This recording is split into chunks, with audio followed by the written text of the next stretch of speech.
এবং how the employees will be benefited out of? আজকে অত্যন্ত খুশির দিন, আমি বলবো আনন্দের বিষয়, এবং আজকের দিনটাও খুব শুভ। পৌষ সংক্রান্তির দিন।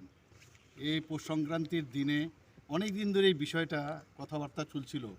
আমাদের যে ইউনিয়ন মিনিস্টার ভূপেন্দর যাদবজি, ওনার সাথে বারবার কথা হচ্ছিল, তেলিজির সাথেও MOS ওনার সাথেও কথা হচ্ছিল যে এখানে একটা 100 বেডের ESIS হসপিটাল এখানে করা যায় কিনা।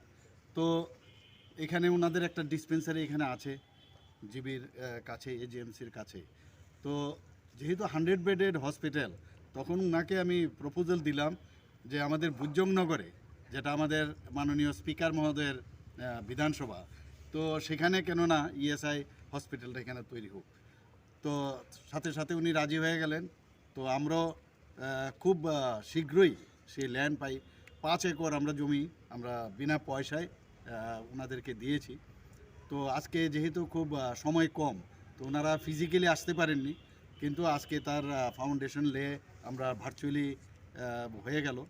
তো অত্যন্ত খুশির, এবং যা এখানে একটা তথ্যচিত্র একটা ছিল, দেখিয়েছে সে ভিডিওতে, যে খুবই মডার্নাইজ হসপিটাল সেখানে হবে, এবং সেখানে OT থাকবে, মডিউলার OT থাকবে, OPD থাকবে, IPDs থাকবে, এবং আমাদের প্রায় 13,000-1300-র উপরে আমাদের যে রেজিস্টার্ড এমপ্লয়িজ যারা আছে, তাছাড়াও অন্যান্য যারা লেবার, তারা এই বেনিফিট পাবে।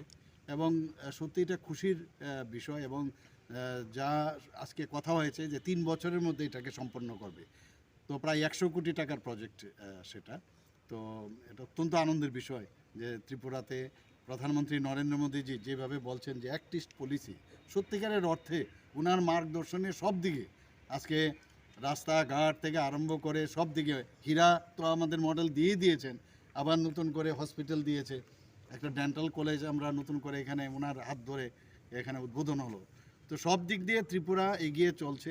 এবং আমাদের যারা শ্রমিক ভাইরা আছে, এতদিন ধরে তো আমরা খালি ক্রোকোডাইল টিয়ার্সই শুনেছি, শ্রমিকদের বন্ধু, কিন্তু কাজের কাজ কিছুই করেনি। কিন্তু আমরা, আমাদের সরকার, প্রধানমন্ত্রী নরেন্দ্র মোদীজি যেভাবে চিন্তাভাবনা করেন, ত্রিপুরা সরকারও সেইভাবে আজকে এত সুন্দর করে আমরা exactly the need of the hour, যে ঠিক সময়ে যে ডিসিশনটা হলো, এর জন্য আমি প্রধান